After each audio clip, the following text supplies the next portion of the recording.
Let me set out the abstract that will lead the discussions today. Our expectations from our speakers are set out in this abstract. This roundtable will discuss facts and perceptions of the past, present, and future of gaming simulations.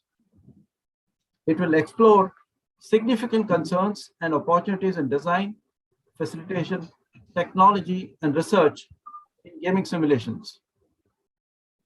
The speakers will recommend actions and possible innovations for implementation. The subjects may include game genres such as online games, policy games, serious games, war games, and strategy simulations in healthcare, disaster management, business, and so on. We have about 80 to 90 minutes for this session. Each speaker has 15 minutes for their presentation. Later, the moderator, Dr. Dar, will ask questions and you have 15 or odd minutes to respond. As this is an online event, we dare not be late because the delay may affect events following us. So I therefore urge every speaker to keep track of time. To assist, I have a little bell to tell you about a minute or two so that you can quickly conclude. So let me quickly begin by introducing the speakers one by one very quickly. All the speakers are very well known, so I'm going to be very brief. We have Elizabeth Willie, Dr. Maitri, and Bharat as our speakers for the day. Dr. Upinder Dar, whom you already know, will be the moderator. Between them, the four speakers have my best guess, approximately 120 years of diverse experiences and interests in games, patience, and learning. We have very interesting discussions ahead. Let me introduce the speakers quickly. Dr. Elizabeth Lay is a professional educator working with adult learners in business and academic contexts and has provided educational programs in many countries. Her simulation research includes modeling of complex adaptive systems and skills and knowledge in constructive approaches. She was General Secretary of ISAGA for 4 years from 2004 to 2008 and ISAGA faculty for summer schools in games design and a very active organizer of games discussions via Sim Cafe in Australia. Dr. Willie Chris is a professor of human resource management, organizational behavior, leadership, and change management at the FHV Austria. He is a prolific author of books and research papers. He is the founder and was the chairman of ISAGA, that is the Swiss, Austrian, German Simulation and Gaming Association, for 15 years. Twice the president of ISAGA, chairperson of 2 ISAGA conferences, founder director of 10 annual ISAGA summer school programs on game design, and editor-in-chief of the journal Simulation and Gaming for 4 years. Dr. Bhimrai Maitri is the director, Indian Institute of Management, Nagpur, India. He has held key leadership roles at premier management institutes and corporates. He was the director of IIM Trichy, dean of L&T Institute of Project Management, International Management Institute, Management Development Institute, and BITS Pilani. For people outside India, these are our premier institutes in India for a long time. He is also a distinguished member of national, international, government, and regulatory bodies on education.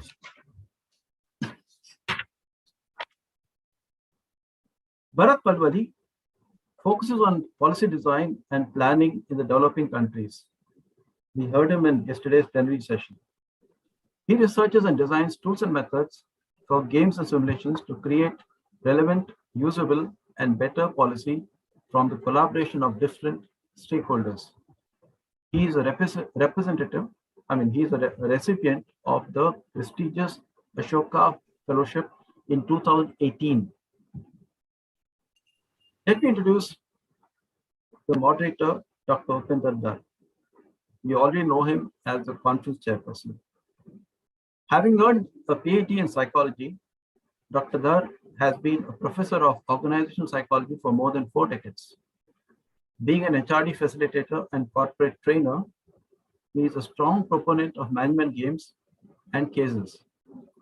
40 scholars have been awarded PhD under his supervision and guidance by various universities.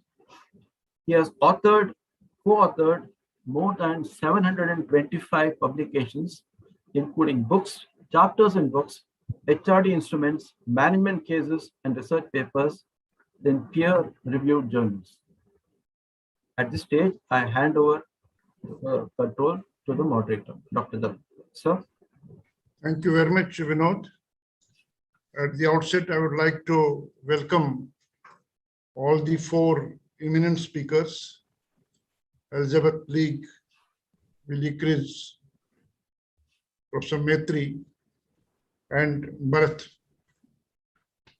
As we know, gamification is the application of game design elements and principles in non-game contexts.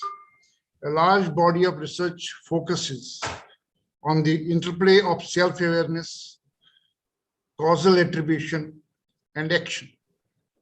The researchers have focused on how individuals perceive how involved they are in the cause of events leading to either success or failure. Experiments have shown that when people are induced to be more self-aware, they are more likely to attribute the success to themselves.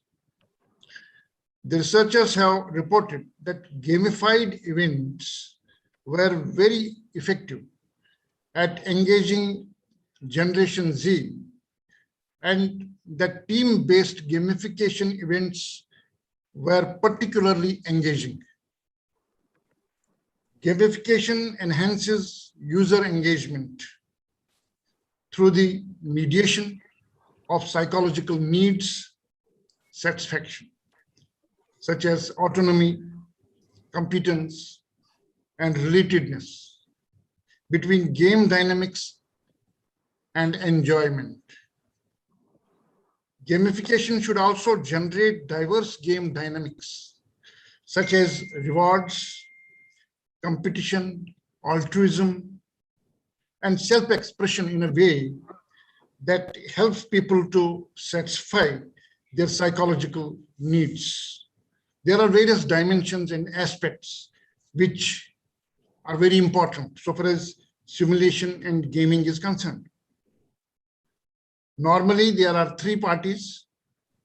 First of all, the game designers. Second, the administrators who administer the game, and then the players. So various aspects have been researched upon so far, but then at the same time, there are gaps in research, and we need to identify these gaps and enrich the knowledge about gaming and simulation over the period of time. I'm very happy that this roundtable is going to talk about the future of gaming and simulation. Elizabeth will be covering cultures, contexts, and learning, followed by Willie Chris, who will touch upon another important dimension, that is ethics. Professor Bemaria Maitri will be talking about the pedagogy of future learning, keeping with special reference to gaming simulations. And Bharat will throw light on how can simulations and games adapt for the future.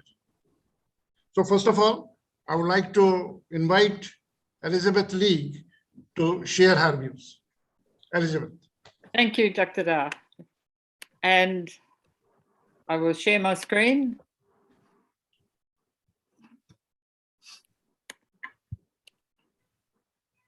Yeah, we can see the screen. Good. When I was asked to join the roundtable, I found it difficult to consider what I might talk about. There is so much.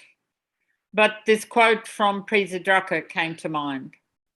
And over the years I've been with simulation and learning and traveling because of it, it has taken on more and more meaning for me.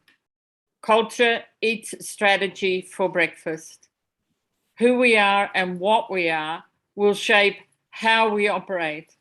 And organizations that do not pay attention to their culture can have all the strategy in the world, but still not win. And for me, ISAGA is an organization that has an amazing culture. When I first attended the 1996 conference in Riga, I had been invited to run the 1999 conference and knew nothing about the organization. So on that trip, my intention was to study the culture of ISAGA. And I learned that it is a community of practice across all disciplines, across all ages, and most importantly, across all countries. It was the first time I had ever been in a context, traveling from Australia to Europe, where I was with people from maybe 30 different countries and in a country I'd never visited before. In my picture here, I have two aspects of culture. The flowers in the basket are the symbol of spring in Finland, where I've been working for the last few years. They appear in all sorts of odd places as soon as spring appears, and all of you in Europe will know that feeling really well. For us in Australia, flowers tend to not be as seasonally connected because we don't have the severe changes in temperatures from winter to summer. And the background is from a piece of hand-carved plaster and painting from Uzbekistan, the most recent place I've visited, which is much closer to home than Riga or Finland, but much further away for me in terms of culture. I've learned a great deal in both countries. And one of the things that I've learned is that global interconnections are expanding while culture persists as the causal factor creating boundaries. When you look at the world from outer space, there are no lines drawn saying this is the boundary between this country and that country. Here is a border. But we draw them in our heads and then we make them real until and unless we look at each other and think closely about the fact that we are all human and have things to share. And in terms of those sharing, for me, the first and most important thing to understand is that our culture shapes our thinking. Where we grow up, the streets we walk in, all of those things inform all the aspects of our design. So the memories we have of past events, Russia's memory of war, 1941 to 1945, is still powerful after all this time. And the idea of battles and collaborations across the centuries are there everywhere to see in the castles and palaces that I've visited. The streets we walk down, this one is in Tartu in Estonia, where there was an ISAGA conference in 2000. And I had never really understood that you could have a street without footpaths. So for me, this was a whole new cultural adventure. I'd never lived in a multi-story building until I visited Bari, where Paula ran another ISAGA conference. And I began to understand some of the history that I'd learned, but had never really thought about it in real terms. And of course, closer to home, I've always lived near the sea and very rarely seen the sorts of buildings that I saw in Vorarlberg with another ISAGA conference and summer school. As I've traveled through these places, it's become more and more important for me to tell all games designers, Your culture shapes the game. It cannot be culture free. You must understand, you must look at your own culture and your own environment and say, how does this help me shape the game? How will some people understand it and others not? So in the game we just finished playing with Vinod, Toshiko and I played at different speeds because I knew the history of the game and it was easy and simple and I could move quickly. But for Toshiko, it was a whole new story. So she was moving slowly. And Vinod's conversation with us about how to facilitate that and help the learners understand both our individual differences and the story of what we were learning was a lesson in collaboration. Simulations help us learn about and how to manage intersections and boundaries among the social, the political, and the knowledge domains. So I'm hoping these two pictures are intriguing you. And I'd love to see you or anyone suggest to me where I might have taken the top picture. Does it look like Europe or does it look like Asia? And because I can't see your chats, but I will see them afterwards, I will tell you. This photo I took in the main street of Helsinki in Finland.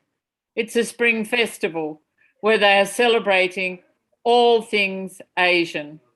The cultural clashes, I suppose, that I saw that day were fascinating.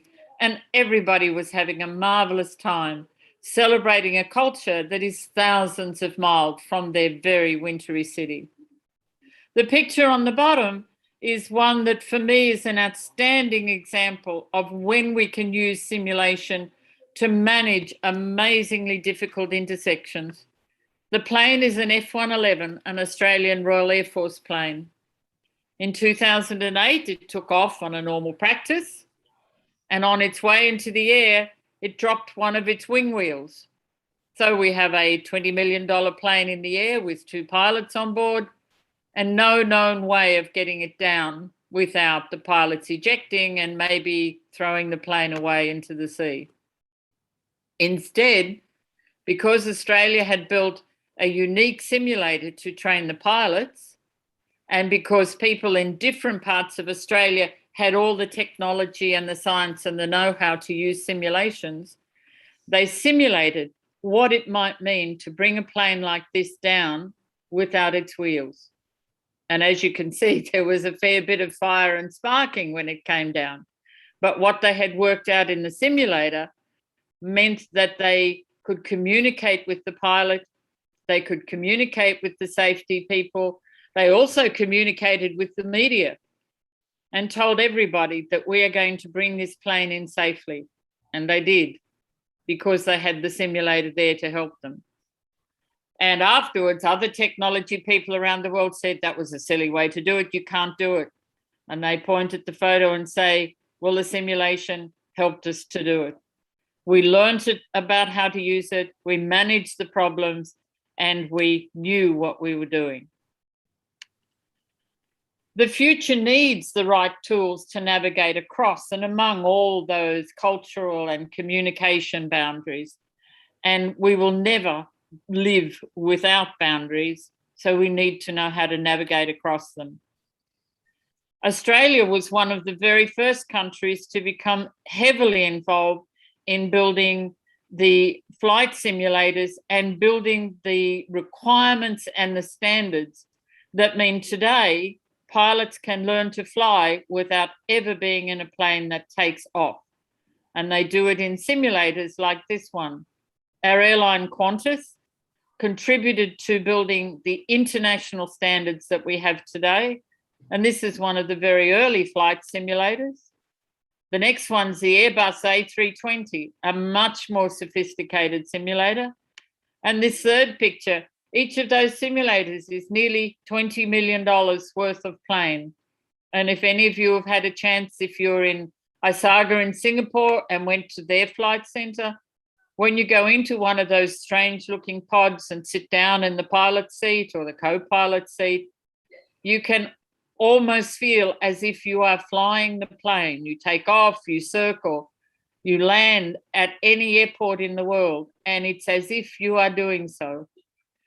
And the standards that connect these simulators to the real planes in the air are astronomically complex, but ensure that the safety of the planes in the air is paramount. The next thing in terms of navigating is the records, the data, all the information. At ISAGA in Vorarlberg, Willie collected the souvenirs and memorabilia from all the conferences that he could. This is a small part of the display that was there from all the years in which the people from around the world who are part of ISAGA have been coming together. We need the kinds of tools that will cause us to do weird things like stepping on pieces of paper in some amazing daisy chain in order to communicate how to move a whole group of people across a rough, wild ocean. You wouldn't believe it by looking at the floor. And of course, simulation has a very long history. This board game, I understand, is from one of the very first military war games that was developed. This is a replica of it, I think, probably developed 300 years ago. So human beings have been learning to play with history and play with our opportunities and navigate across the boundaries in many different ways. Finally, the future needs simulation and games professionals to develop and manage the learning processes involved. It's not just the technologies, it's the people. It's all of us who are ISAGA and who are our guests and potential future members at this conference and all our future conferences. It's about talking seriously about complex problems and having fun while we enjoy the social side of the conferences. It's doing all the hard work of putting the newsletters together and running the website and sharing knowledge about new games. It's about having fun and maintaining the history. Marcin has hosted the 50th ISAGA conference. Among professional conferences, that is an amazing record that we've been able to build and maintain. And of course, Upindadar this year is hosting the 53rd, I think. I've lost track. But each year when we think we're going to have problems, what will we do next? Where is it going to be? There is always somebody with the heart and the connection and the community to hold it all together and to build it. We really owe Upindadar and Dr. Dubai a great debt of gratitude for this virtual conference. And we are looking forward as a group, as individuals, as a community to the future of what's happening. For Sebas, for his current leadership and for all the ways in which he's helped us move from being an unregistered, unstructured community of practice to being a registered, formalized, but still open to all organization. Particular thanks. And for me, I'm looking forward to the next 50 years of ISAGA, when we are able to pass on to the next generations the things that we have learned about how to use simulations to fly planes, to communicate with people, to express emotions, to create things that have not yet been thought of. And for me, most of all, I'm looking forward to the next ISAGA, wherever it is. Thank you for listening, and I'm hopeful of many more opportunities to share these conversations with everyone. Thank you. Thank you, Elizabeth. It was very nice to listen to you, and we will have questions later on. Now, since Bharat has to leave because of some emergency, I would request Bharat to share the experiences first. Thank you, Dr. Dar. Thanks, Elizabeth, and thanks for accommodating this request. Unfortunately, because of a COVID emergency meeting at the state level, I need to rush off. Apologies for this. This is always short notice. It's not under my control. So today I will not be using the presentation, and Dr. Dar, I only have questions for all of us as a community, no solutions. in terms of the future. So I have 4 big questions. So I'll start with the first one. I thought let's get the most controversial one out of the way in the beginning. So the next suggestions and questions will be more palatable. The first one was how tightly coupled we as a community have made facilitation and gaming simulations. We can't think of one without the other. Is that the case? If that is the case, how do we move forward is a very important element as we go ahead. At least in India during the pandemic-induced lockdown, it wasn't a week, it wasn't a month, it was a substantial portion of a year, which meant that we couldn't have physical convenience, which meant that a lot of physical interaction was not even feasible. In that context, how do you then think about providing value with such gaming simulation tools? Becomes a very important question for all of us to consider.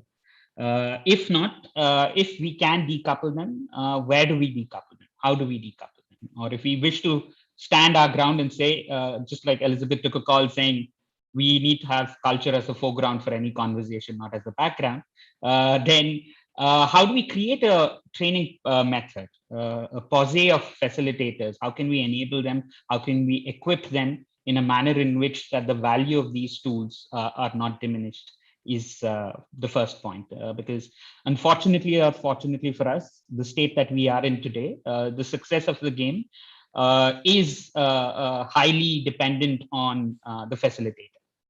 So if that is the case, how do we move forward is my first food for thought. The second one is, I think over the last 5 years or 6 years, increasing use of AI-based tools, increasing adoption of machine learning algorithms has meant that people are able to process large amounts of qualitative and quantitative data. One of the fundamental principles that our gaming simulation works on is bringing this qualitative and quantitative data together. When you were talking about culture, for example, Elizabeth, you were also talking about how people interpret all of this. Why do they respond to each other in a certain manner? And increasingly in the public perception, there is a notion that AI-based tools, machine language-based tools help address that to a certain extent. What we need to do as a community is not see that as a threat, but how do we adapt to that? How can we incorporate that in our own tools? How do we provide value with our own tools? And how do we portray our tools as something that is different from these AI tools? I think that is a challenge that will crop up in the next couple of years substantially. And the reason I'm positing this to this group right now is given the area of my work and the diverse set of stakeholders that I tend to interact with, it comes up often. And I'm sure many of you would have heard this already, especially in the world of gaming and simulation, right? Because the other challenge with something like this is the pandemic itself is not going to be a once in a lifetime event. We have this experience, so how do we learn from this experience to adapt ourselves is going to be very critical to the community at large and the practice at large. How can we ensure that we drive this to a state where it is not either or, but it is a value add that the tool provides. It is a value add that the method provides and the process provides. So how do we encapsulate that in our approaches, in our language, in our communication becomes fairly critical for sustainability of the community itself. The next question I have is largely around, I think the nice thing about this community, at least the simulation and gaming communities, it's already widespread. You have something in Japan, you have something in Thailand, you have something in Europe, you have something in Australia. Across the board, they're already widespread. But I think how do we leverage that will become critical, because as you also discussed, Elizabeth, boundaries are not going to go away overnight. They will continue to exist. So how can we learn from each other becomes very, very critical, because the differences that occur in the global South itself is quite strong. When you compare that and offset that with what happens in the global North, now we are opening up a whole new different chapter of questions, right? And one particular funny incident is a lot of our tools that we built were for the Indian context. We wanted to test them out in the Indian context. But we've seen partners in the Netherlands, partners in Germany, partners in Singapore use these tools.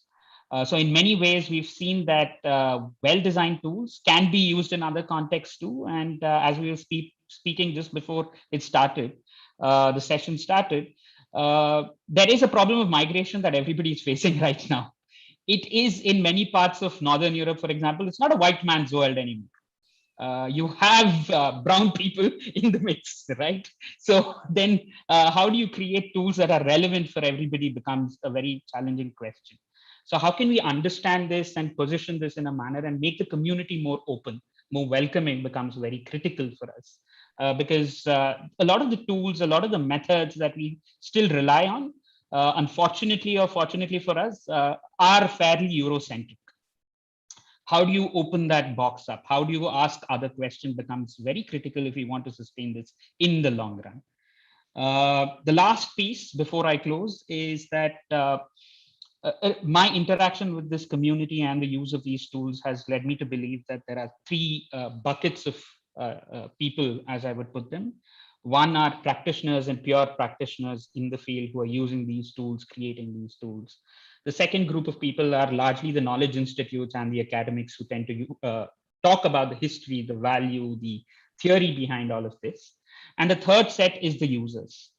Unfortunately for us, what I have seen is that when we talk about simulation and gaming, we talk about it as one amorphous body, one singular entity, which is not the case at all, right? When we talk about a gaming simulation itself, just a simple paper-based gaming simulation, we are talking about skill sets of a visual designer, a qualitative researcher, a quantitative researcher, an interaction designer, a game designer, a subject matter expertise, just to create this.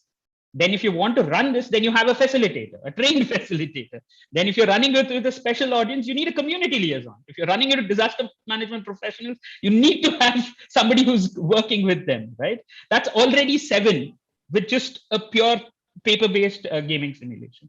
Now you add in a virtual one, you're talking about programmers, you're talking about graphic artists. You're talking about a very different ball game when it comes to all of these different skill sets and professions.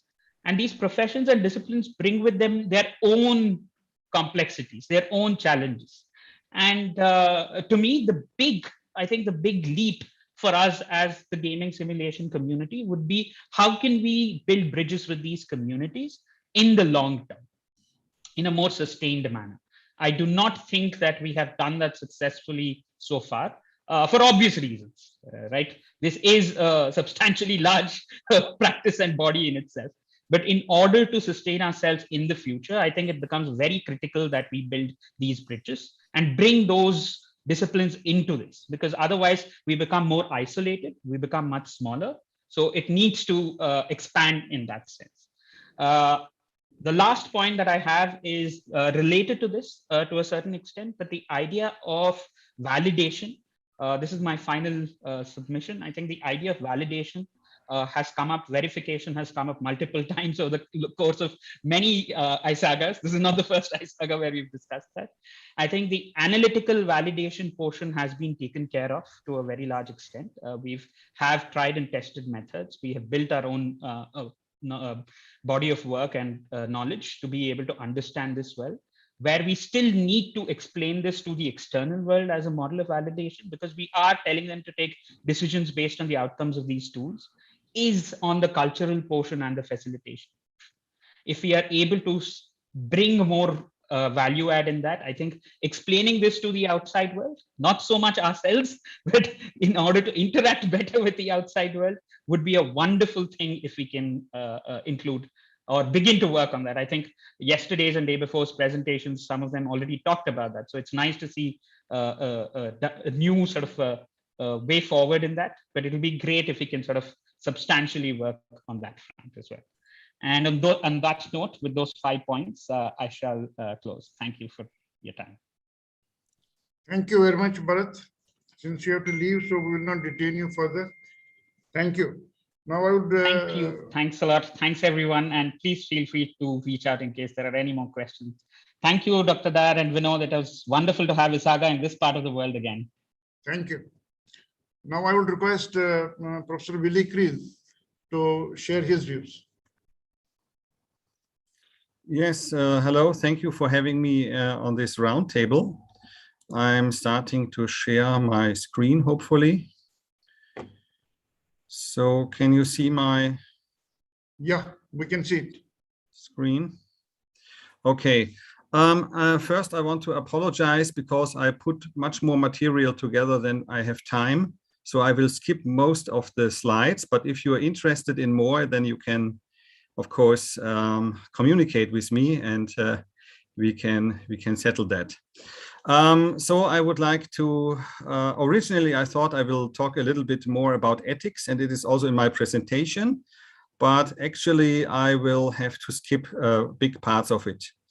Nevertheless, I would like to start with this wonderful booklet that I was, and everybody of us got on Monday, this kind of booklet with the essentials, with all of the abstracts. Maybe you have looked into that booklet. And what was fantastic to see is that every page, every abstract, you have put some kind of quote to that page. And I looked on my page, of course, on my abstract, and I found a statement of the Bhagavad Gita, which is very nice for me because I really honor that holy scripture from India a lot.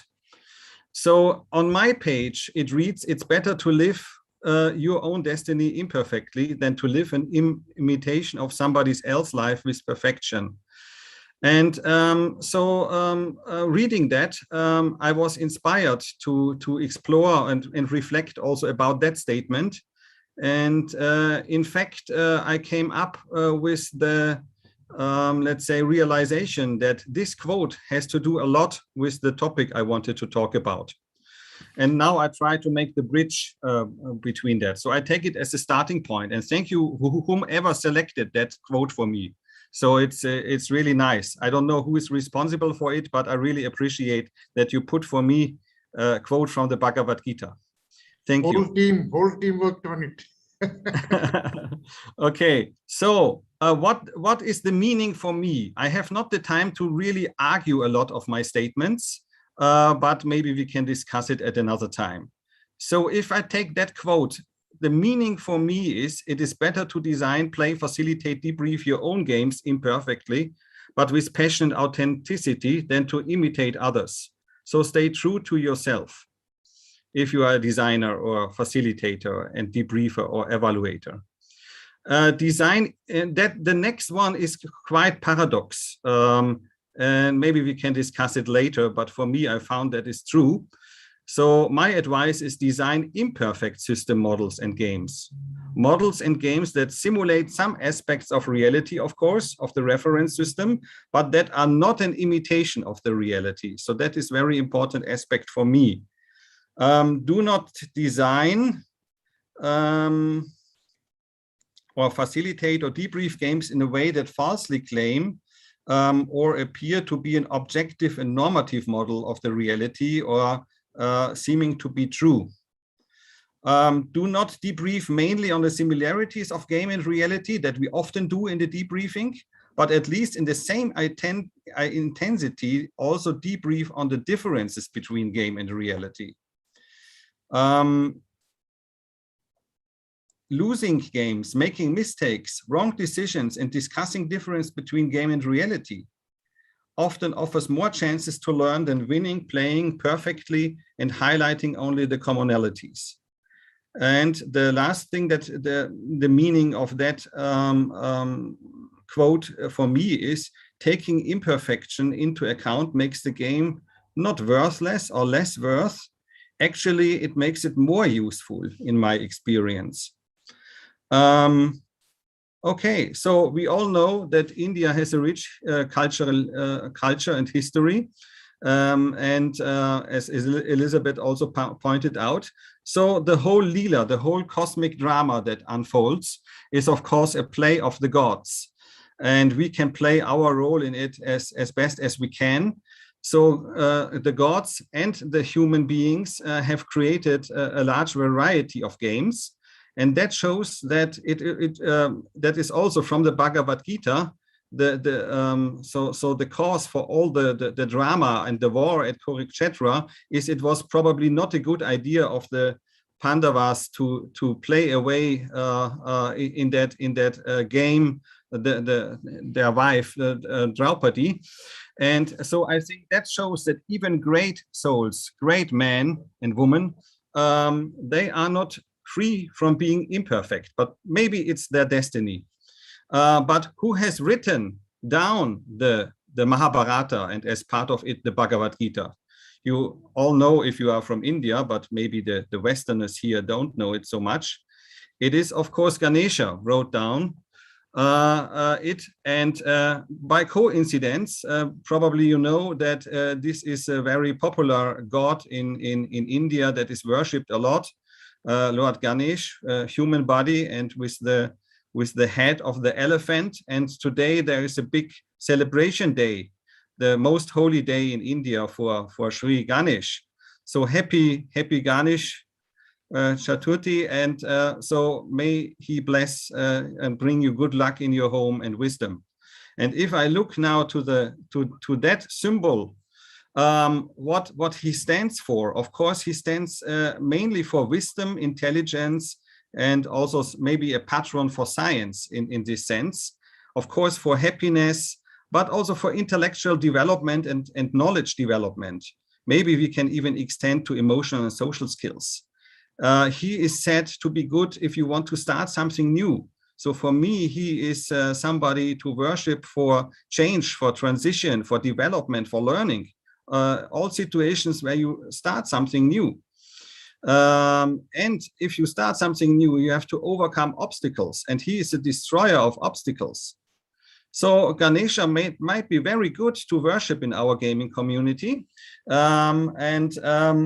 because connected with the meaning, what he symbolizes, these are all potential positive effects of gaming: building knowledge, fostering our intellectual development, making change and transformation successful, destroying of obstacles in our lives, and so on.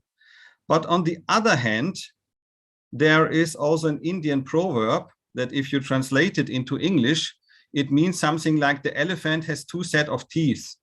So referring to the teeth for eating and the tusk.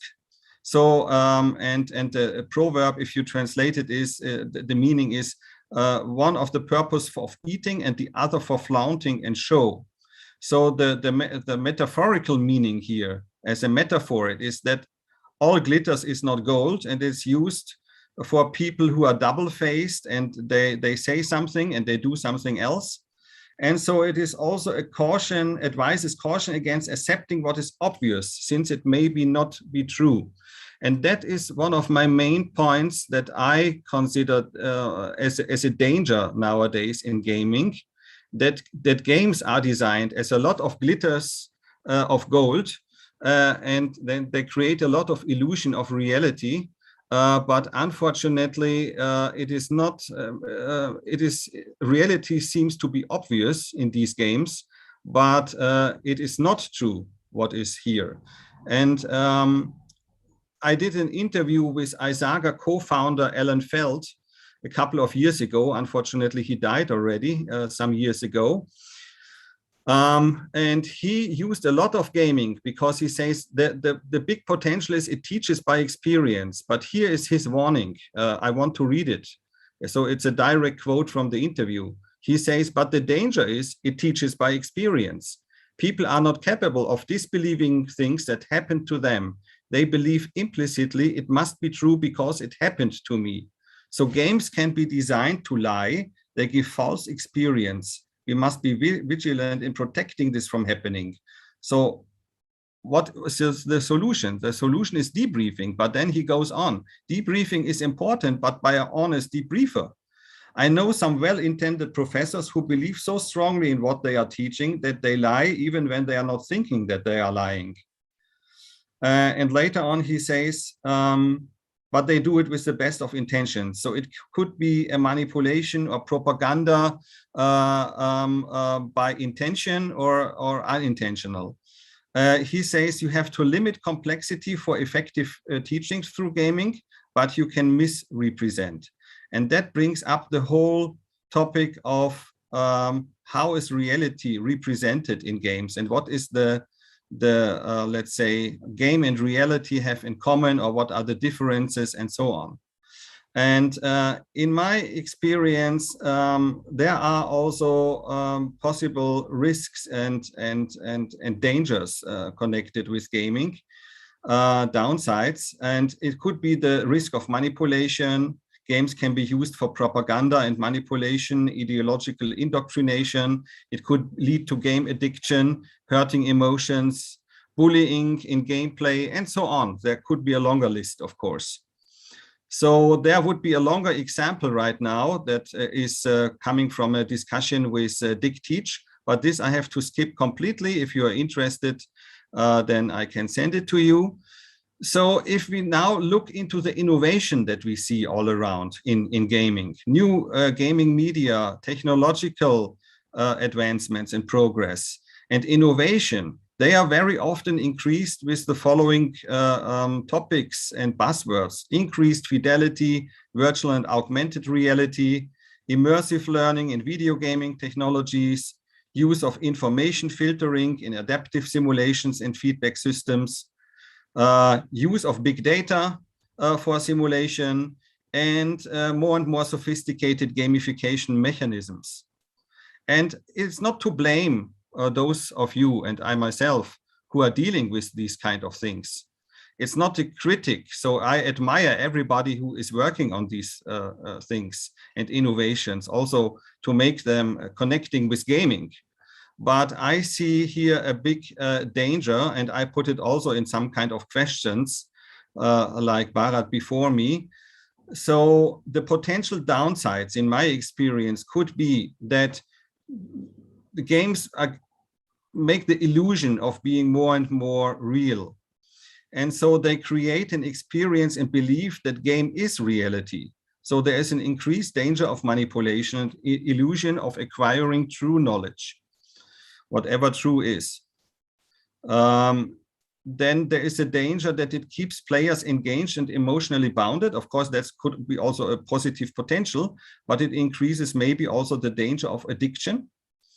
Then it may be support the idea that debriefing is not necessary anymore and can be skipped, because the game is already a perfect model of reality, and the game, so to say, speaks for itself. Or that people don't want to debrief anymore. So they are so much in this fantastic game, and they enjoy it so much, and they think it is so real that they don't want to step out for a serious debriefing, because debriefing is then too boring and needless compared with the play in their perception.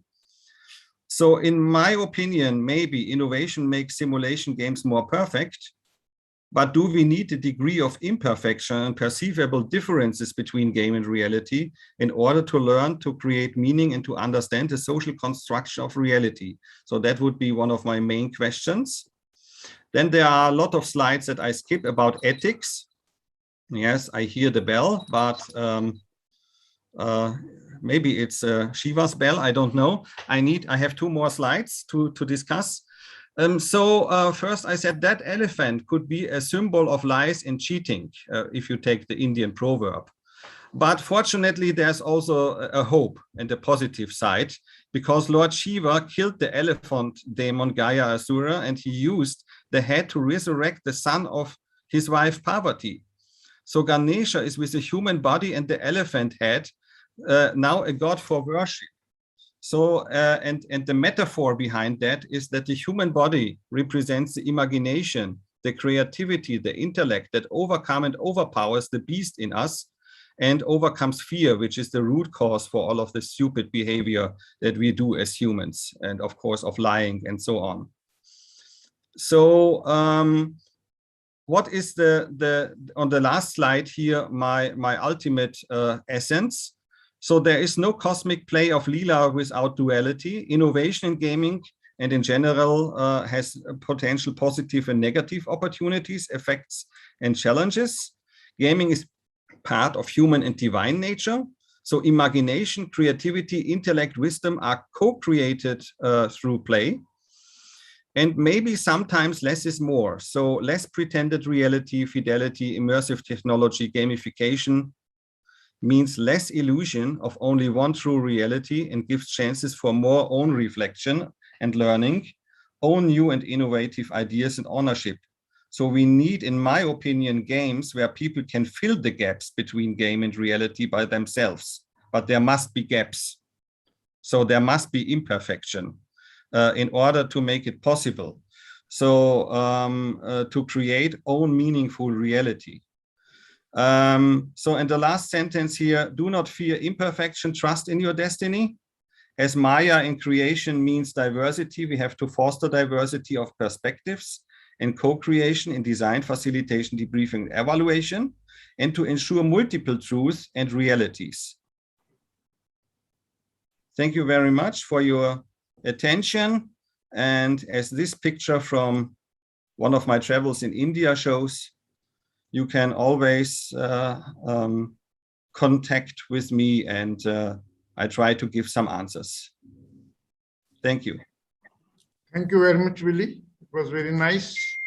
So you have made us to have a journey of India while we are in India itself. Thank you very much. Now I would request Professor Bimaria Maitri to share his views. Professor Maitri.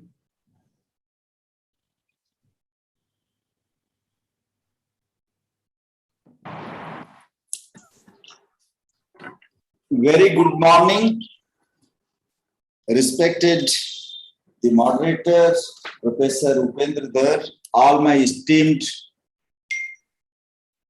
distinguished panel members. I'll be talking about the gaming simulations, the pedagogy of future learning. So I start the topic to begin with. In 1991, Harvard Business School Professor Chris Argyris wrote, any company that aspires to succeed in tougher business environment of the 1990s aspires to succeed the toughest business environment of 1990s must first resolve a basic dilemma. So what he says is success in the marketplace increasingly depends on learning. And he further mentions, yet most people don't know how to learn. So that was the statement he made in 1990s. And today, after 30 years, these words are likely ring true for many executives in today. So this is a reality. How to learn, we don't know. So today, all of you know that speed of disruption and change affects the organization due to technological advancement. The workplace and its contexts are continuously changing faster than ever before. Learning new generation skills and development of new capabilities are the only ways to challenge this changing environment. And if you look at India, I think I was very happy to listen to all my previous speakers, right from Dr. Elizabeth and Bharat and particularly Dr. Willie Chris. You connected very well with the Indian tradition with your topic. So if you look at Indian National New Education Policy 2020 has made a laser focus on learning to learn. As a holistic human being, how to build a learner as a holistic being, second point. And third point is about lifelong learning. These are the three important, bullet points, focus of national education policy. And that is how NEP 2020 has recognized that future of work demands not only the competencies, but also demands the capabilities. And that is why I'll spend some time about competencies and capabilities. So what NEP 2020 talks about, of course, the disruptive world also demands is a competency. So in competency, I can divide into 3-4 areas. One is new generation skills, digital skills. So digital skill today, if you look at the companies like Amazon, that has spent about 700 million on retraining to ensure that employees are relevant to the present environment. And if you look at the JP Morgan, it has spent about $350 million invested in reskilling related to AI-related job changes. And apart from that, if you look at the World Economic Forum 2025 top skills, they focus on two important topmost: critical thinking and innovative problem solving. So these are all related to the learning part. And then if you talk about second important point, unlearning skills, we have to now add one more. We only talk about learning skills. Now the time has come to add unlearning skills. As Professor Willie Cridge rightly said, sometimes less is more. One has to, learn this, one has to unlearn this, depending upon the context.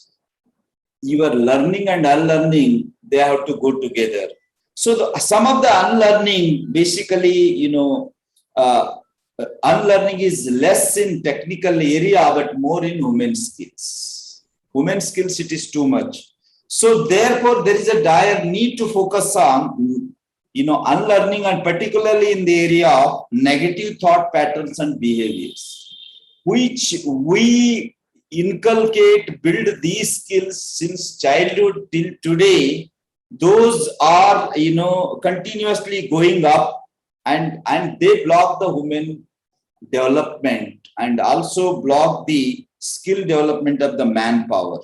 So that is why some of the, and they build into biases, whatever we are not going to be on the factual based decision making, we don't go because we get biased because of this kind of mindset.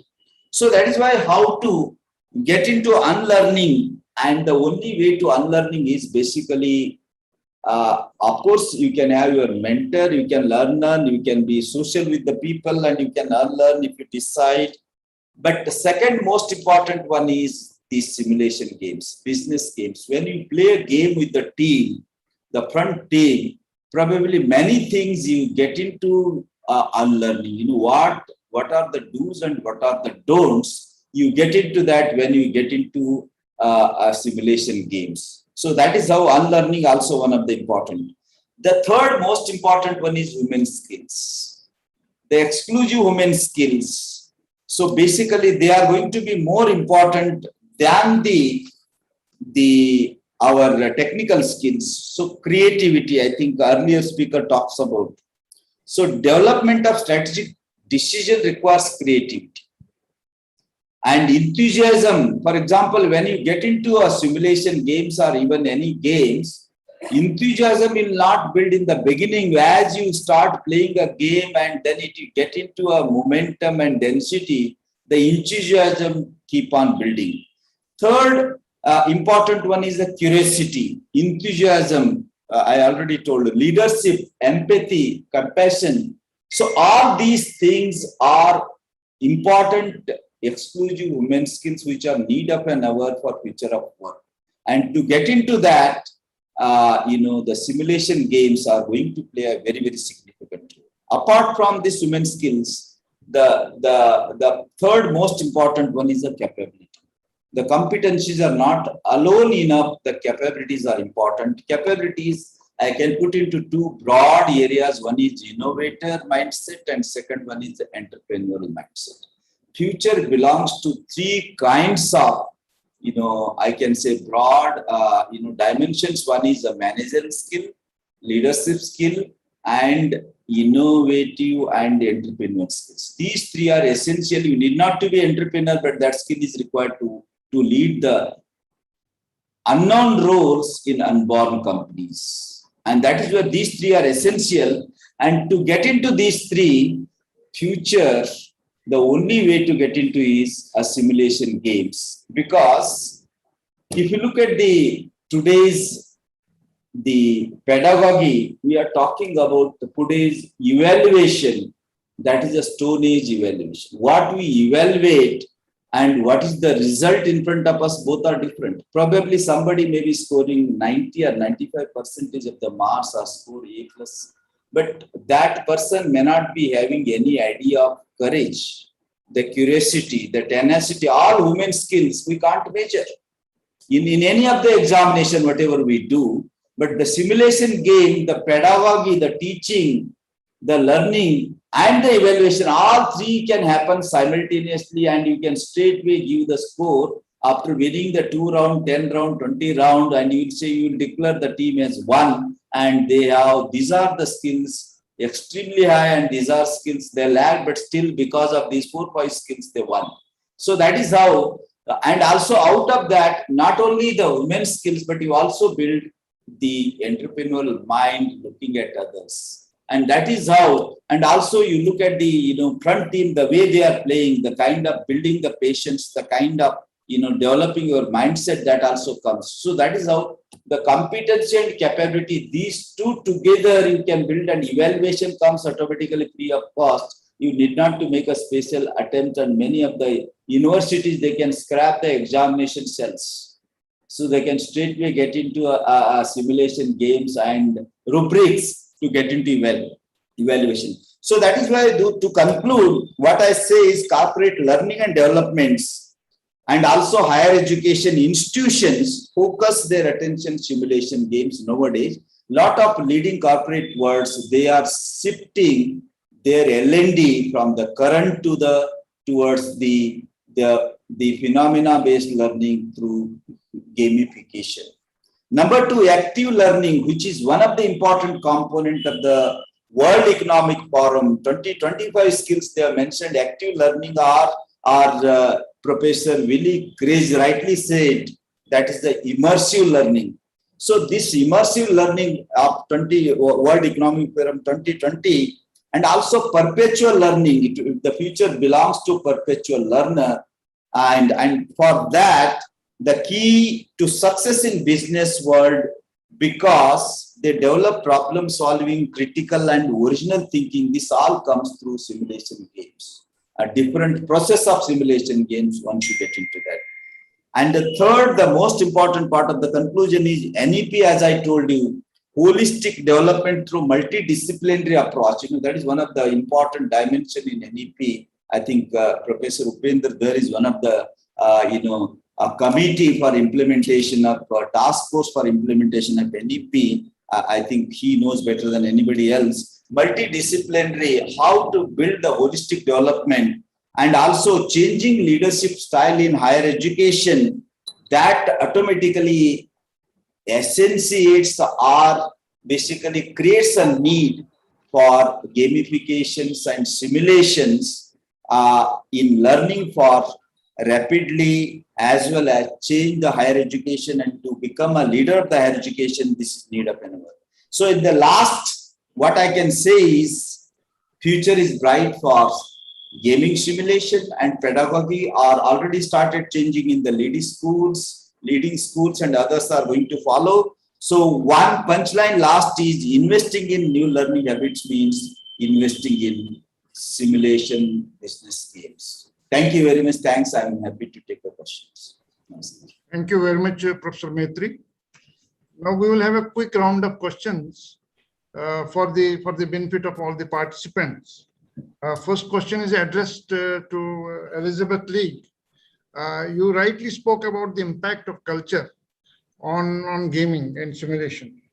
Now the question is that if designers from different cultures come together and develop a game, there is possibility of overcoming cultural bias. From that point of view, how do you look at the future of gaming and simulation from the cross-cultural point of view? A lovely question. For me, the issue is for the designers to talk to each other about their beliefs and cultural principles. So if I was to work with designers from India, I would need to understand something about their background, whether they are Hindu or Muslim or Jain, or whether they were born in the north or south of India, so that I understand a little. And when I encounter problems, I can begin to say, perhaps that is something to do with their basic beliefs. So I need to ask about those basic beliefs and then to explore those in order to understand. What I see happening a lot is that people assume, and I catch myself doing it, it is part of who we are as human, that we assume that somebody else thinks like us, has our experiences and knows about what we know, and therefore we operate with them as if they are us. And we miss the fact that they're not. So if we're doing cross-cultural games, the question of, is that what you believe? How does that happen?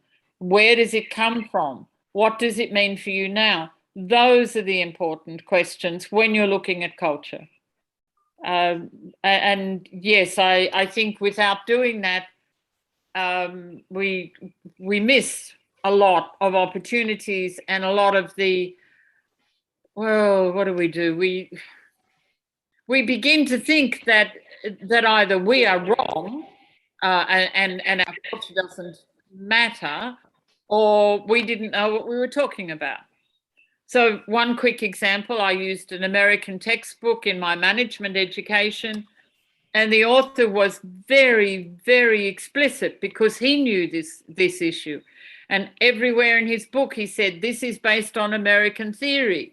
This is based on American theory. Oh, and this one over here is based on theory from America.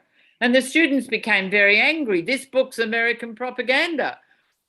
And I had to show them that every other book that I might use all used the same theories, but none of them said, this is American theory. So it was the concealment of the information that I realized was the problem. To telling it the way it is, that to me, that's an important truth. I hope that answers the question. I do think cross-cultural design is amazing, but it needs to be worked through that premise. What is it that you believe? How does that fit with what I believe? And how do we match the two together? How to overcome the cultural bias? Yes, you've got to work on it, recognize it, see that it's there, understand it. My first overseas teaching experience was in Zimbabwe. I had never been out of Australia before, and Zimbabwe is about as different from Australia as I could get. And it was a very complex 3 weeks because I stood in front of a group of people whose skin color was not the same as mine, whose experiences were not the same as mine, whose lives were not the same as mine. And as I stood up to begin the session, I had this dreadful thought. I have nothing to teach them. I don't know who they are or what they need to know. I don't know how to help them. And that's what I said. I do not, I recognize that the only thing we have in common is that we all have a British education background. And that's where I started. I learned a lot. Okay. Bye. Yeah, thank you. Thank you very much. One more question is next question is for Willie. How do we assess the honesty of the facilitator? Would it not be enough to limit the assessment to the facilitator's domain knowledge, debriefing skills, and the learning objectives? Professor Willie. I'm not sure if I completely understood the question. How do we assess honesty of the facilitator from the ethics point of view? Well, that's difficult, of course, because there is not one truth. So for me, the only solution is to keep that multi-perspective kind of approach, so that there's always a reflection going on, a feedback, an honest feedback also going on in the debriefing, for example, that we have several perspectives here, but also use something that is meta debriefing, where it is not so much a debriefing with the participants, but it is a debriefing and reflection of the community of facilitators of the same game and the community of the designers of the same game. And of course, we need evaluation in order to find out if the gaming has intended effects. And given the short time, it is really difficult for me because I have skipped a lot of material on the ethics part that we would need somehow as the basis to really have a good answer to that question. But I would like to also pick up the other question that you had with Elizabeth. I found out, for example, in the design process that it helps a lot if you have some kind of a structured method of game design and maybe also a structured method of how you build models. For example, I like to build system dynamic models as the foundation of the simulation model of the simulation game. And that is per se some kind of interdisciplinary and intercultural kind of approach. But unfortunately, I must say that I have discovered that even if I use that, then still on another level, the intercultural topic and the conflicts came into play. So I want to give one example also, because also Elizabeth used an example that is from the summer school that we had in India a couple of years ago. And of course, the philosophy of the summer school is that we are all learners. So even if maybe some people are more experienced than others in game design, we are more on the same level and we interact on the same level. So we are maybe using our first names and we are not making so much hierarchy. And I'm also coming from a society that is not so much hierarchical. But we had a lot of participants from India, very young students and very experienced, old, and of course honored. I mean, age is in India a very important variable, right? So you honor your elders. Even if they say something stupid, maybe, you will not say that it is stupid. It would not be polite. You would say, okay, that's fine. So you can make that decision, or you are right, even if you are wrong. So you are probably not totally honest because of that big respect that you have for the elderly people, which is in part beautiful, but it makes then a little bit difficult. And we agreed on the rule that we use our first names in the design team, and that was running well. And in terms of the game design, it was running well. But then we had an informal dinner after our designing time. And then the student that was in our team used the first name of the professor who was in our let's say design team, and that was something unbelievable. An unbelievable conflict arose from that.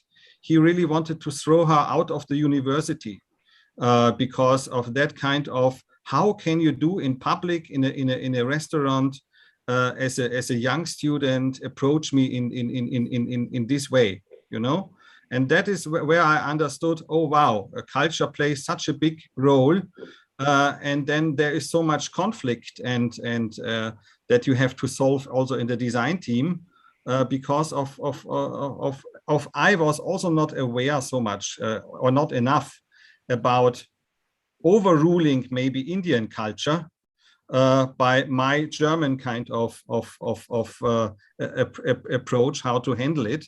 So, and I think even if you try your best, there's always interfering, and I can only give the only solution for me is to increase the reflection and meta reflection about the processes that are going on. And honesty, it's a social construction. So therefore, we have to reflect together in order to know if we see something as honest or dishonest. Thank you. Thank you very much. Thank you. Now, one question for Professor Maitre. What are the impediments to the use of gaming and simulations in educational institutions? Yeah, thank you very much, Professor Upendraji. I think the first and foremost impediment is it is a new phenomenon. So gamification and simulation games are new to the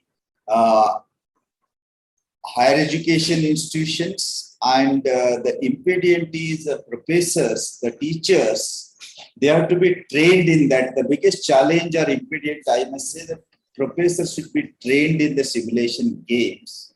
And again, if you again connect the earlier speakers, cross-functional, cross-cultural, if you say, for example, if you look at the 2018 All India Council for Technical Education model curriculum, we have mentioned the global virtual team. So global virtual team, students from Business School of India, one from Canada, one from Japan, one from Australia.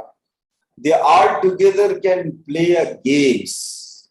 And you know that different nights, different days, different culture, different language, with all the different background, everything, including timing, they do the project, and every school teacher, professor will be a mentor to each of the students, and they together do a project. It is the best example of cross-culturally how they can do. That is one way, and we call, students exchange program, multinationalities coming together. So they do, and these are some of the ways. But the impediment is basically the leaders of the higher education and the faculty members. They have to be trained, and probably, if you know, I promote that. If I don't know, then probably I promote only I don't know. So that is how the mindset of teacher is. Irrespective of what you tell, I will teach what I know. So to get out of that, we have to train them, build that environment, and probably vice chancellors and directors have larger role to tell the people and give the benefit, the evaluation, the kind of evaluation, the kind of learning happens. It is not only the students, but the professors also. At the game of 6th and 7th round, how this team A has played a significant role in some of the skills, they can actually see and they can make a difference. So those things, probably the value of simulation gaming, if it is through training program or FTP, it is taught, and that is the only biggest challenge, because they are the initiator and they are the blockers, impediments. And today, as Dr. Willie Chris said, Ganesh Chaturthi, Vigneshwara. So to the impediment is nothing but it is a block. So how to take out the block? Probably, we have to get into that, how to promote, motivate, inspire the faculty into that. I think that is the only thing. I don't think any other way. And if you look at the NEP, there is a lot of promotion for multidisciplinary as well as the new learning and learning to learn, thinking to think. So that is what, the promotion from the heads of the institution to gamification is the only one. I think it solved all the problems. Thank you very much, Professor Maitre. One good news is that our committee for implementation of national education policy in India has formally recommended that gamification should be included as pedagogy. So all of us have to be ready to train large population of teachers, because at present in India, we have 1.4 million teachers, that is professors, associate professors, and assistant professors in higher education. So we have to be ready for this challenge to train this big population of professors in gamification and simulation. Thank you very much. And I think this was a very enriching session, and all our eminent speakers contributed very significantly, and I'm sure that all the participants who have listened to the speakers must have been benefited. So thank you very much. Thanks to all the eminent speakers, and I request Vinod to sum up the session. Thanks, sir. We had a wealth of information coming from the 4 speakers. The question and answer series, which Dr. Dar facilitated, was also very illuminating. I would like to thank Elizabeth for her repeated references to the global experiences and how cultures, especially those of Vorarlberg, were very nostalgic because I was there many years back. Her reference to history also was very positive and very influential in helping us understand how things change over a period of time. Bharat, who is not here, made 5 or 6 different points. He connected facilitations to culture. He spoke about the use of large bits of data and, of course, AI and machine learning coming into play. He spoke about the effect of pandemic and how simulation gaming could become widespread because of this pandemic. He spoke about how we should be able to find ways of leveraging the diversity we have across ISAGA. For example, facilitators and designers and developers, etc., from across different cities and countries, and so that we could build tools that work across cultures.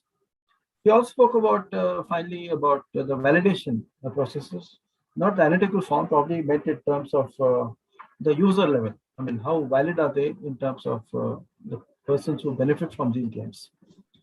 Our third speaker was Vidhi, who made a number of points, beginning with the Bhagavad Gita and talking on today is the Ganesh Chaturthi festival. What timing by ISAGA as well as Vidhi to bring up that topic at the right time.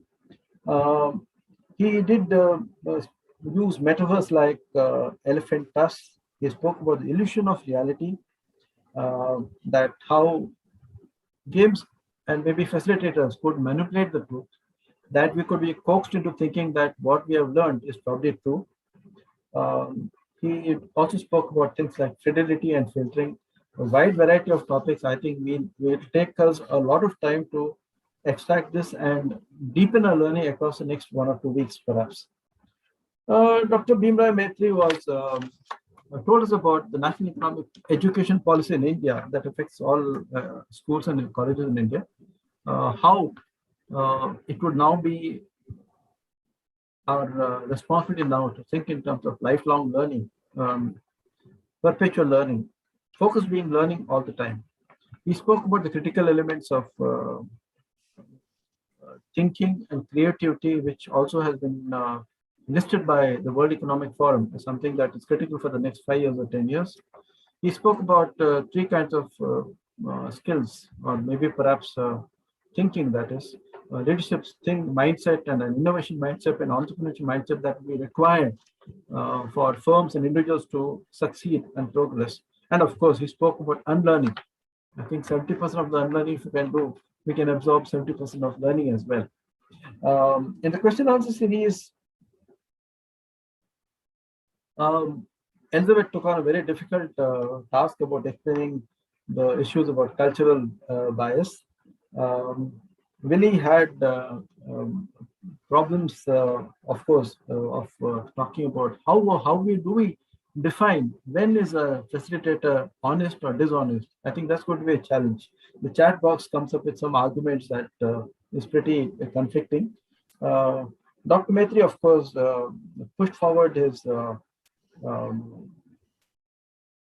understanding that the crux, the impediment was the human being, the teachers. We are the teachers. We are trainers, etc. And we must know how far we can take it. We must be the ones to change so that we can help our learners, trainers in the sessions that we conduct. They learn better from us. Dr. Bharat is not here. I don't know whether we have the time, Dr. Dar. Do we have time to ask a question? Only a minute. I'm back here, Vinod. I'm back here now. Okay, now we don't have time because valedictory is to be. Fine, sir. I would like to thank all of you. This has been a great round of. I wish we had an hour or 2 to receive questions from participants as well. Thank you very much. Thank you, sir, all the speakers, and Elizabeth and others as well for being here and participating. Thank you. We'll conclude. I think our next session is to go for the tree planting. Dr. Dubey? Yeah. So we will take a break or continue with the next session. Should we go for 5 minutes comfort break? Let us have comfort break for 5 minutes and then start. Sure, Okay. sure. Okay, sir. Yeah. Thank you, sir.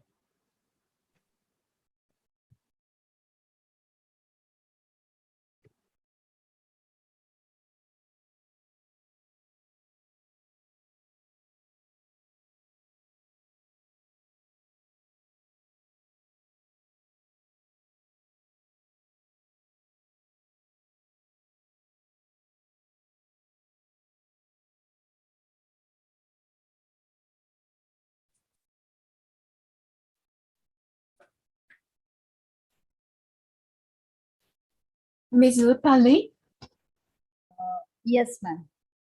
I have a question. Can I ask a question Sure, now? ma'am. Sure. Is there any kind of proceedings?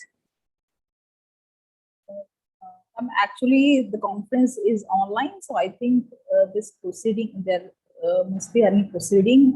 Actually, I don't know about that, but Uh, I think it's No, it's a conference souvenir was there, and it is in soft copy, and PDF is sent to all of you. Are you not? Have you received that or not? no. Okay. Uh, uh, Please mail me on ISAGA at the ISAGA 2021 at the rate sw.edu.in, and we will reply you with the soft copy of that proceeding. Okay, Souvenir. thank you very much. Thank you very much. No, I'm just hearing Professor Kritz's presentation, and I noticed that we had proceeding. Exactly not proceedings, that is souvenir. Oh, I see. Proceeding is the post proceeding will be published by the Springer. Okay, thank you. Thank you. okay. Anyway. Ma'am, it will be thanks. shared to you very soon.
Yes, Jigyasu.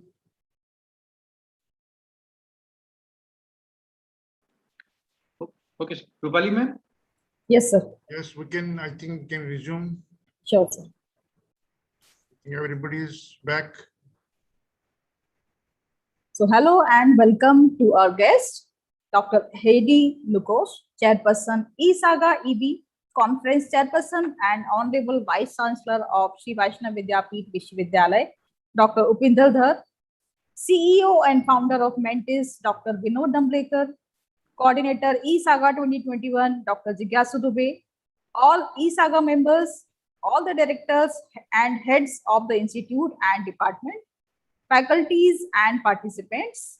We are delighted to offer a gracious welcome to all of you on behalf of Sri Vaishnav Vidyapeeth Vishwavidyalaya, Indore, India, to the valedictory ceremony of ISAGA 2021, the 52nd Annual Conference on International Simulation and Gaming Association, on the theme Gaming, Simulation and Innovations, Challenges and Opportunities.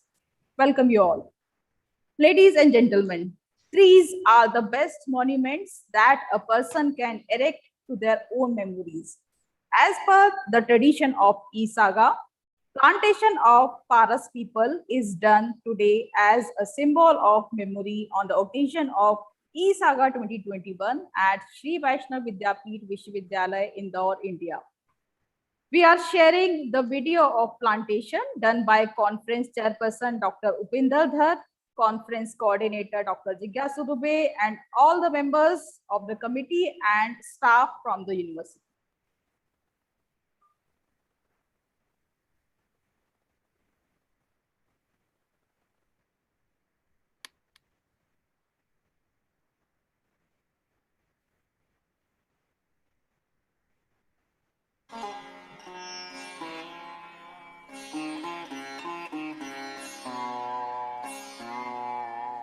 Jamendo.com.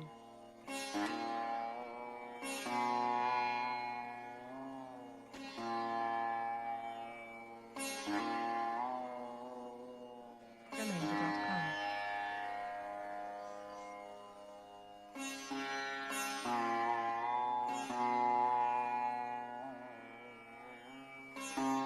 Jamendo.com.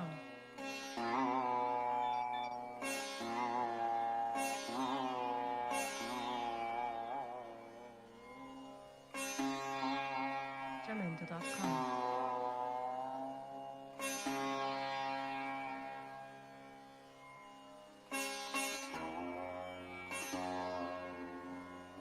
Jamendo.com.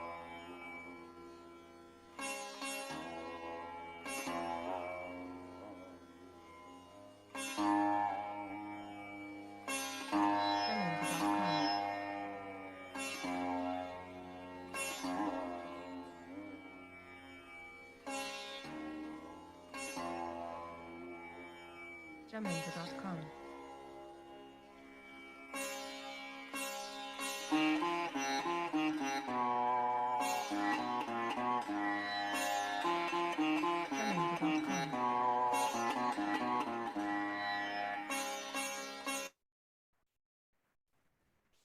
Thank you so much for watching the video, for sharing the memories.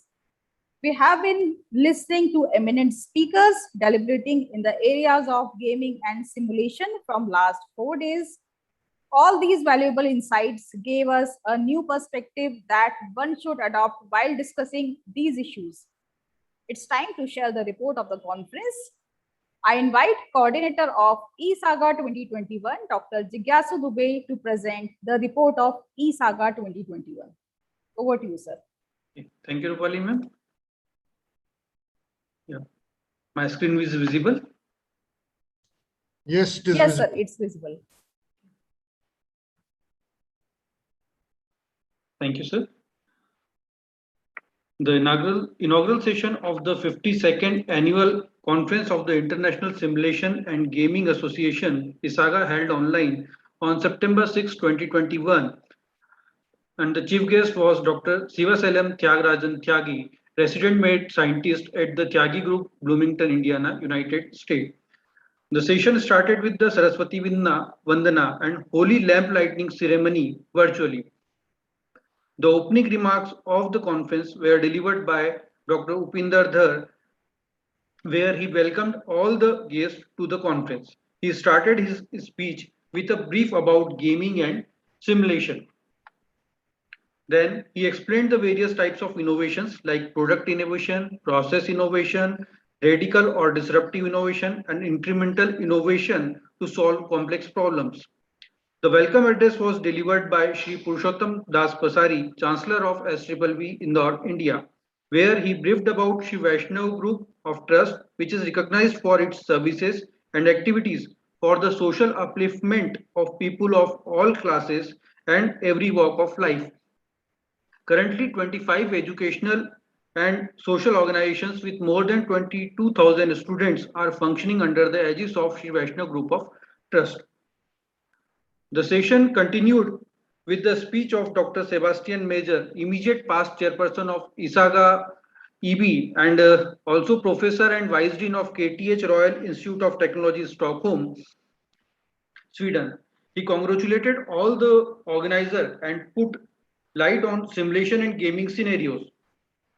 Dr. Heidi Lukosh, chairperson of ISAGA EB and head of Applied Immersive Gaming Initiative, University of Canterbury, Christchurch, New Zealand, appreciated the hard work and commitment of Dr. Upinder Dhar and the organizing committee in making this conference successful in this pandemic situation.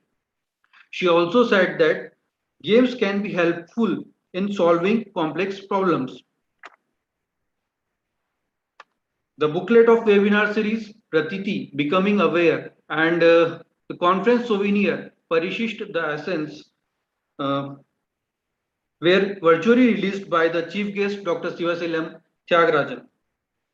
Dr. Jigyasu Dubey, coordinator ISAGA 2021, read the citation of Dr. Sivaselam Tyagarajan and Shri Purushottam Das Pasari and Dr. Upinder Dhar jointly presented the citation to Dr. Sivaselam Tyagarajan. And the vote of thanks is given by Dr. Vinod Damlekar, New Delhi, India. In the keynote address of chief guest, Dr. Sivaselam Tyagarajan shared the secrets of effective and engaging games and simulation for the facilitators.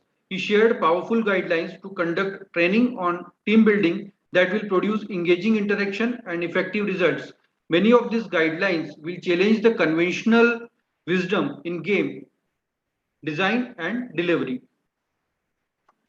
After this session, a special session was organized in remembrance of late Dr. Songsari Soramparan, Thai Simulation and Gaming Association. The speakers in this brief session remembered late Dr. Songsari Soramparan for her contributions and prayed for peace of departed soul.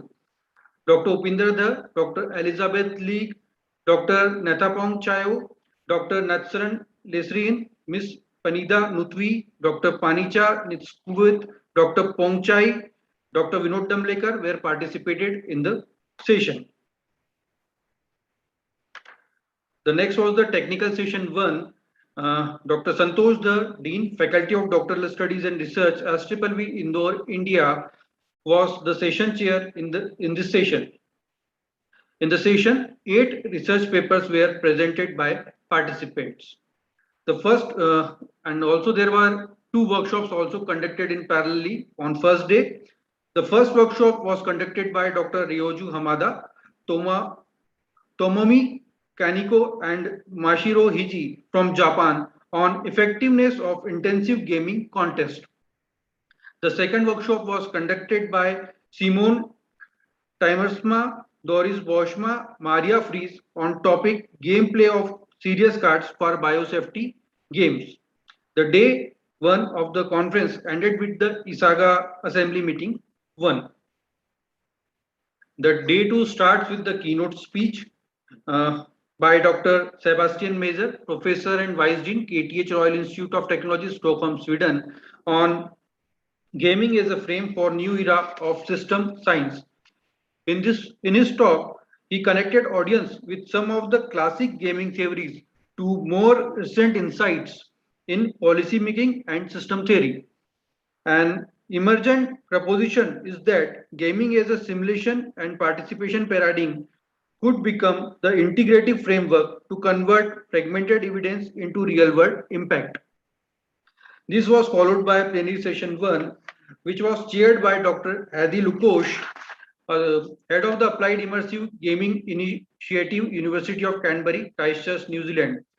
The first speaker in the session was Dr. Toshiko Kikawa, Professor Keio University, Tokyo, Japan, and she talked on simulation and gaming, past, present, and future. Dr. Ramesh Sharma from Ambedkar University, New Delhi, India, was the second speaker, and he deliberated on gamified framework for educational simulation in STEM courses. The last speaker of the session was Mr. Jagdishwaran Manoharan, Catalyst Consultant and Business Simulation Designer, Selingo, Malaysia. And he spoke on framework for testing simulations for better empathy in design. After the plenary session, technical session to take place, which was chaired by Dr. Rajiv Shukla, Director of Sri Vaishnav School of Management, STPB Indore, India. And in this session, 8 research papers were presented. On the day 2, 2 workshops were conducted also in parallel. The workshop 3 was conducted by Dr. Peter van der Hesden, a management consultant, SOFO Consultancies, Amsterdam, the Netherlands, on the topic how to align your organization with the UN Sustainable Development Goals. The second workshop was conducted by Dr. Birgit June, DHBW, Stuttgart, University of Cooperative Education, Germany, Dr. Maria Fries, TU Delft, the Netherlands, Dr. Elizabeth Leek, University of Technology, Australia, Dr. Alena Likhacheva, Faculty of Biology, Lomonosov, Moscow State University, Russia, on intercultural comparison of facilitating simulation games. The end two ended with the virtual tour of India. The third day started with the keynote speech of Mr. Sri Vishwas Parchure, Director, Experimental Leadership Institute, Pune, Maharashtra, India, on topic designing experiences for the transfer of learning. The plenary session was chaired by Dr. Vinod Damlekar, founder and CEO of Mentis, New Delhi, India. The first speaker of the session was Dr. J. Thomas Harivan, Associate Professor of Information Practices, Tampere University, Finland, and he spoke on 5 decades of ISAGA and sustainability from education to innovation. Second speaker, Dr. Karan Blakemore, Associate Professor of Information Technology, University of Newcastle, Australia, was the second, and her topic was more than we think, the power of simulation and technology to deliver learning. The third speaker in the session was Dr. Alena Likhacheva, researcher at Biological Department of MV Lemonsovo, Moscow State University, Russia, and her deliberation was on simulation and gaming, understanding ourselves. The technical session 3 was chaired by Dr. K.N. Guruprasad, Director, Sri Vaishnav Institute of Science, STPB Indore, India. In this session, technical session 3, total 6 research papers were presented. On the third day, 2 workshops also conducted in parallel. The first workshop, that is workshop number 5, Mission Everest, a virtual simulation for high performance teams, was conducted by the team of Dr. Amy Kotak and Dr. Himani Chandorkar from Etude 360 India. The second workshop was conducted by Dr. Peter van der Hesden, management consultant, Sophos Consultancy, the Netherlands, on topic how to involve your organization in tendering procedures for SDG projects. The day 3 ended with the cultural event presented by the university students. The day 4 started with the keynote on blockchain in the gaming industry and deliberation given by the Mr. Anuj Garg, Innovation Leader, IAM Global Technology Services, IBM India. According to him, blockchain could establish norms and fairness around in-game currency and asset trading, and tie them to the real world in sensible way. The plenary session was chaired by Dr. Paola Rizzi, Professor of Techniques of Urban and Regional Planning at University of Sassari, Italy. The first speaker in the session was Dr. Marike de Visse van Iswijk, Redbound University, Nijmegen, Netherlands. And she talked about effects of learning interventions in simulation games. Second speaker, Dr. Christine Gunray, writer and community volunteer, Australia, described the scenarios that create memorable engagement in her talk. The third speaker was Mr. Bharat M. Pallavali, co-founder at Fields of View Ashoka and Ashoka Fellow, India. He spoke on is culture important to design simulation games. The technical session 4 was chaired by Dr. George Thomas, Director of Sri Vaishnav Institute of Management, Indore, India. And in this session, total 7 research papers were presented. Again, 2 workshops were conducted on this day parallelly.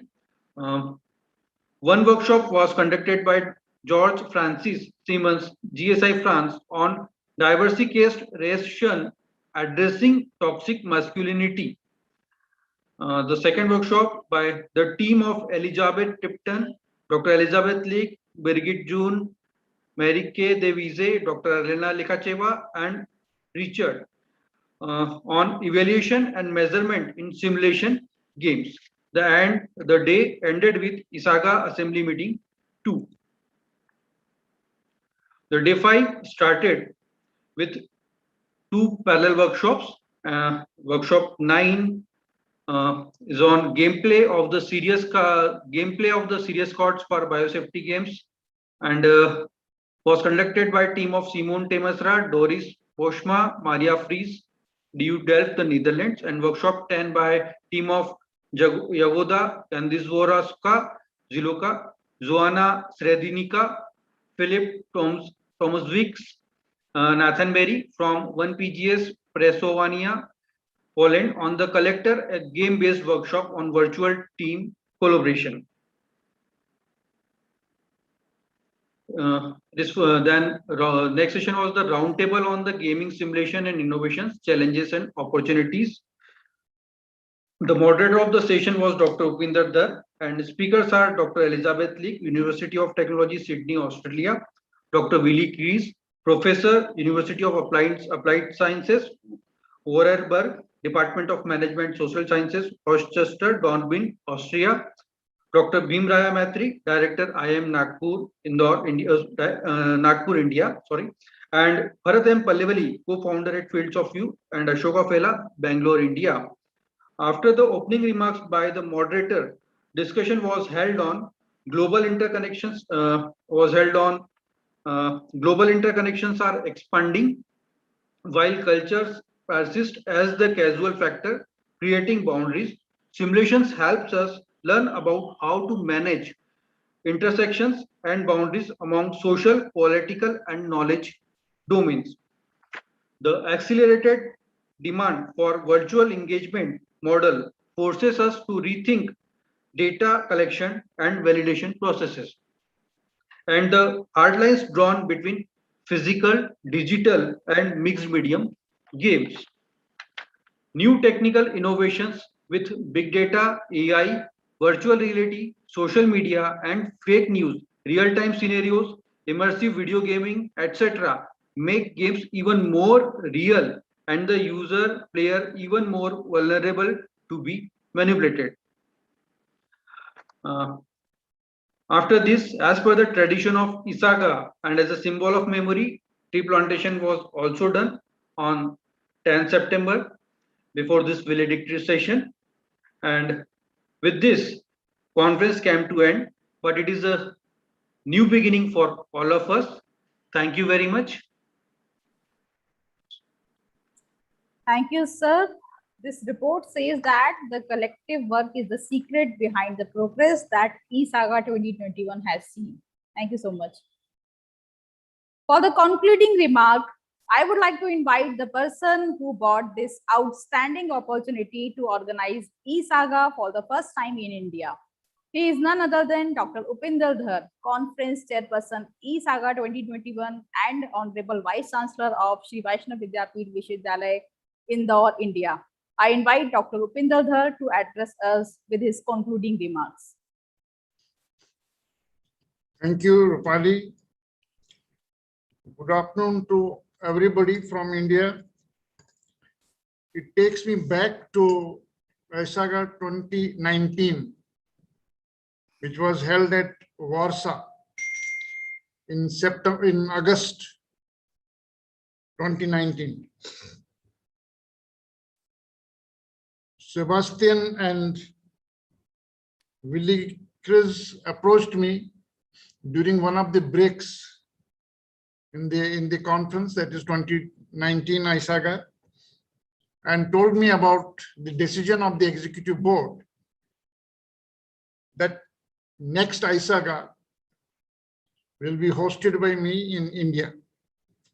So it was a great pleasure to accept this offer to organize ISAGA from India. After my return from Warsaw, my team started working for the next, that is 51st ISAGA 2020. But it was in March 2020 that this pandemic started showing its impact in India. So lockdown started and all other things happened across the world. India was not an exception. Across the world, this pandemic created disruptions. Therefore, the scheduled ISAGA 2020 could not be held. But then executive board was very quick to decide that fine, it can be shifted to 2021. So ISAGA 2021 in the same month, that is September. But then to keep the tempo and see to it that everybody's enthusiasm is maintained, we decided to start this series of webinars on gaming and simulation, involving everybody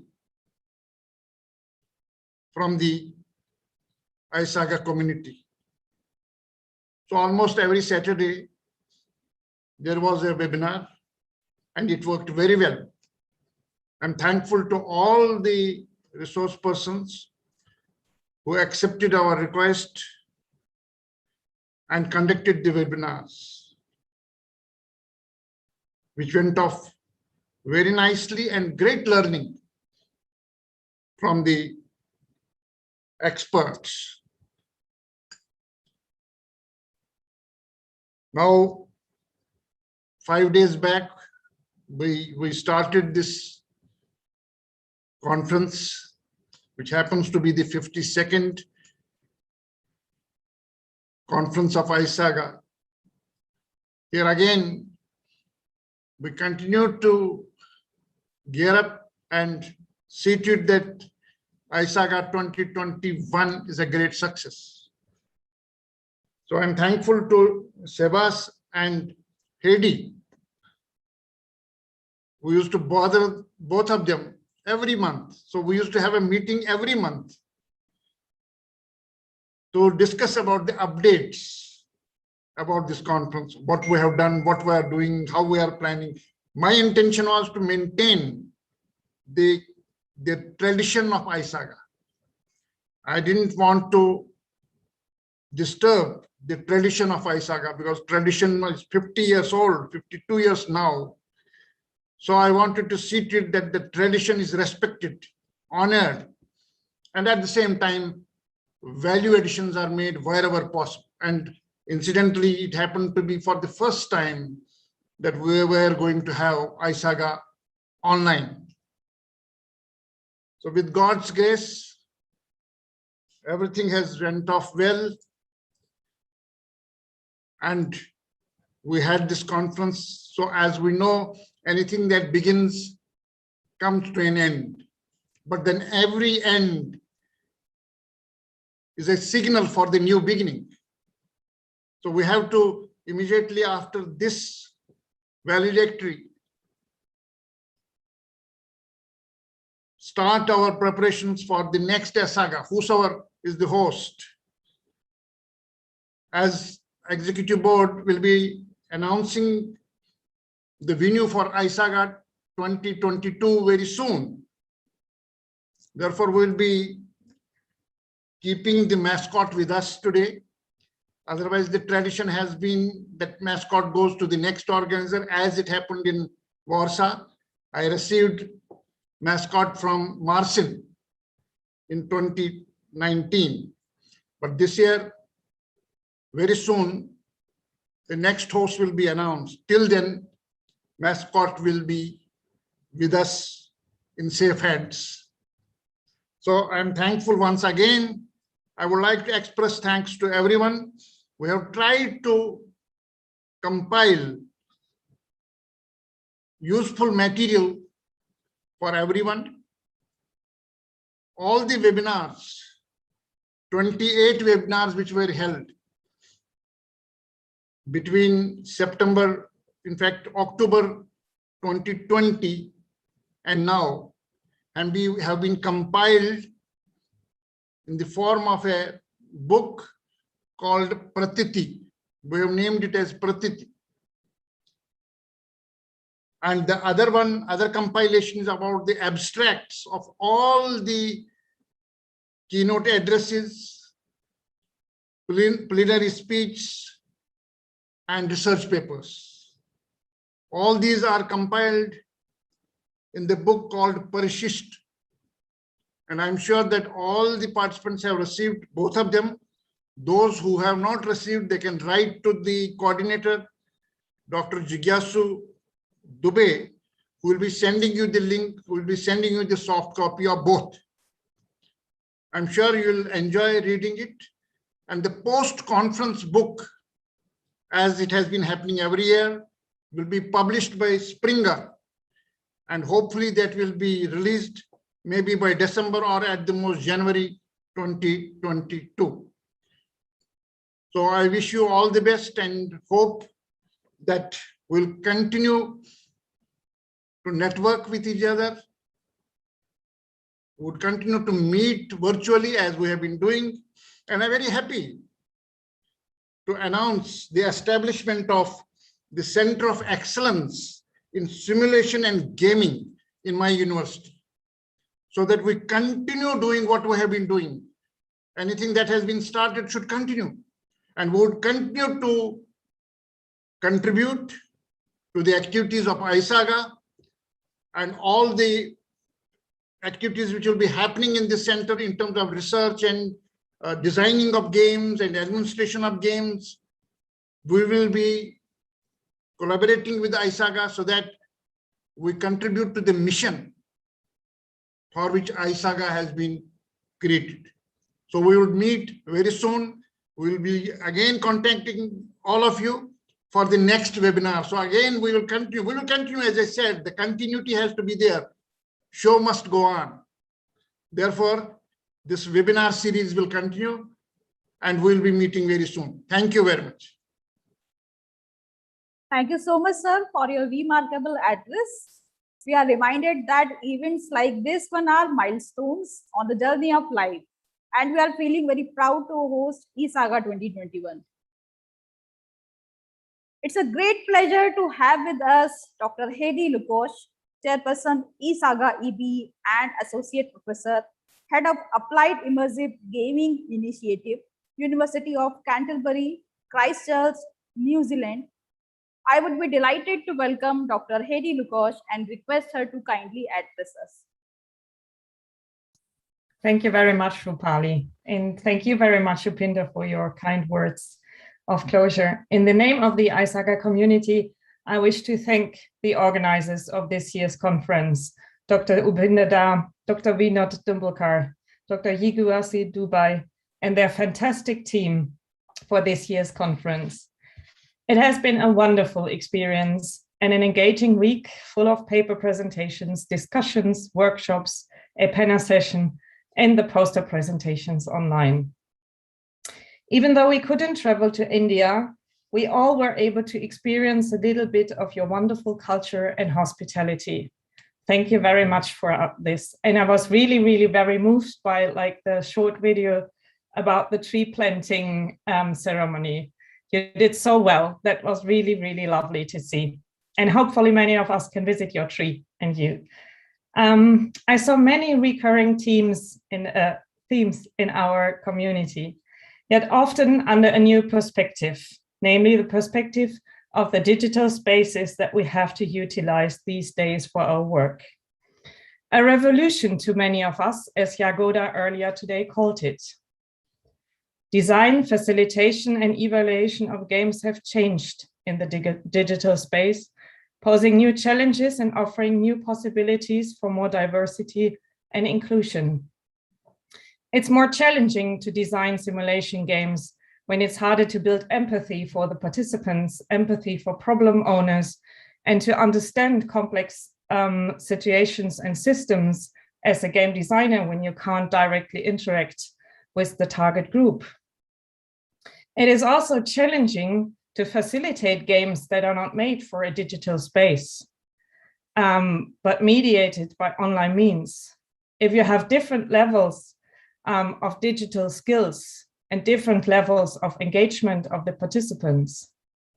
And it's also different and challenging to evaluate what happens in these digital game spaces, because you can't directly observe what players do. And maybe they do something else than they show on the screen.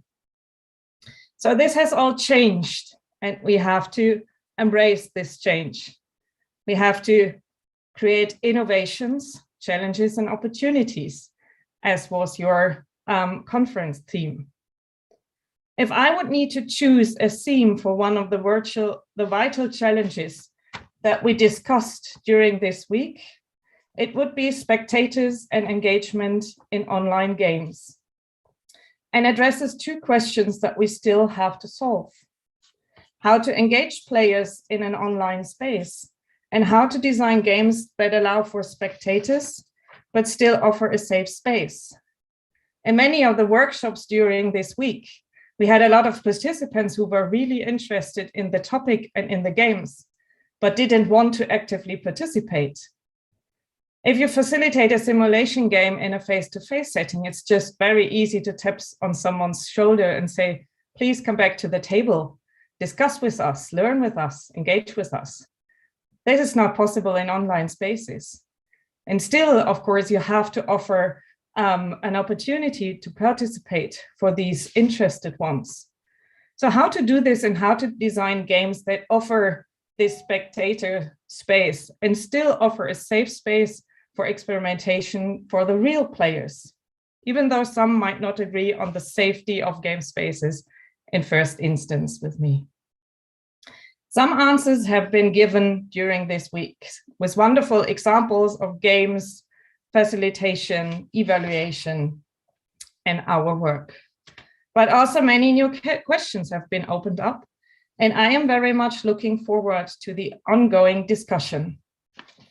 We cannot announce a location and date for our next conference yet, but we'll do so as soon as possible. So please stay with us. I hope to see you all very, very soon. Enjoy a well-deserved weekend and stay safe, everyone. Thank you. Thank you very much, ma'am, for sharing your thoughts with us. Your words were full of enthusiasm and valuable knowledge. It's an occasion like this, we get opportunities to test our knowledge and understanding, and we look forward to get an exposure about what the best of the brains think about this very dynamic issue of gaming and simulation. Thank you very much.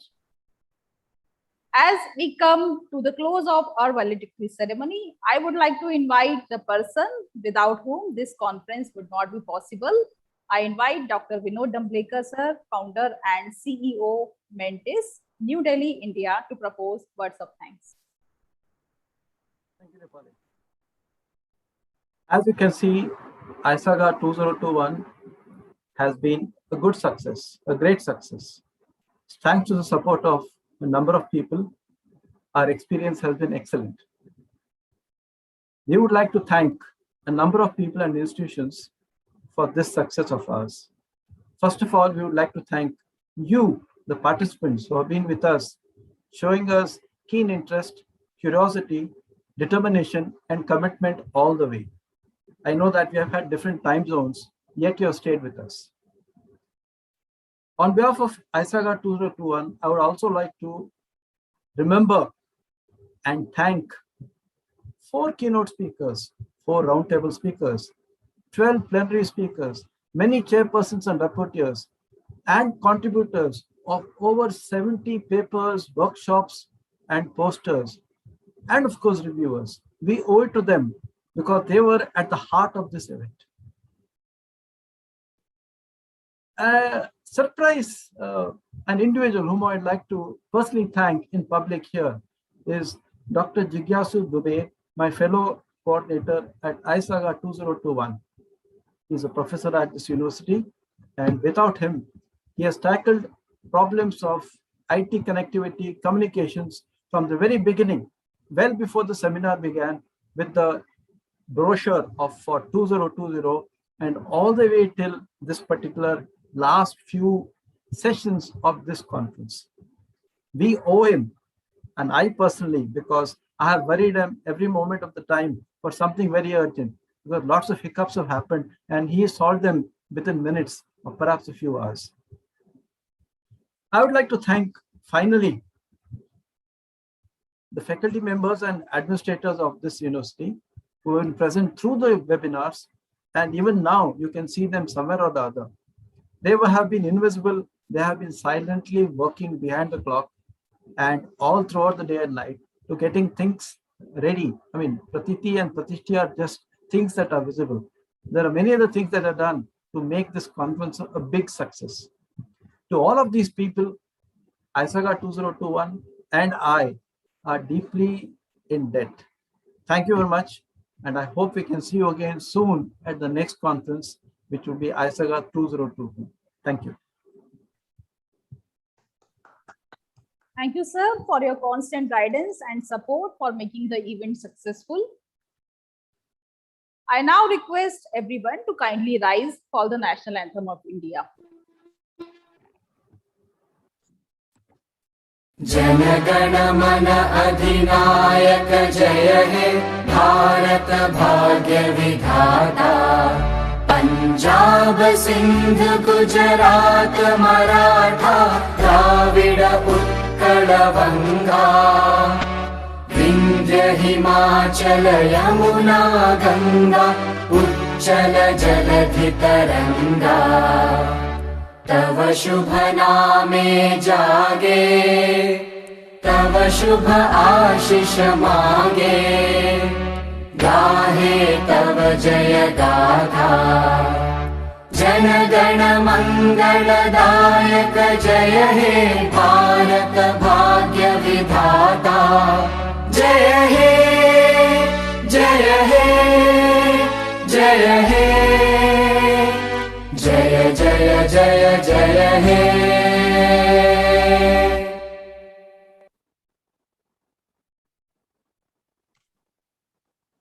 Thank you, everyone. On this note, let's conclude a remarkable, memorable, and knowledgeable valedictory session. On behalf of the university, we sincerely thank the dignitaries for being with us and enlightening us with their enthusiastic remarks. I share my heartfelt gratitude to the professors and everyone of Shri Vaishnava Vidyapeeth Vishwavidyalaya family and participants from all over the world for their wholehearted support rendered in the success of ISAGA 2021. Thank you, everyone. Please Thank you very much. Thank you. See you soon. Thank you, sir. It was wonderful. So good. Thank you. Thank you. Thank you. Thank you. We'll meet soon. Virtually, we'll meet soon. Yeah. Okay. Thank you. Bye-bye. I don't want to go. I don't want to go. Thank you very much. See you Bye-bye. all soon. Thank you. Bye.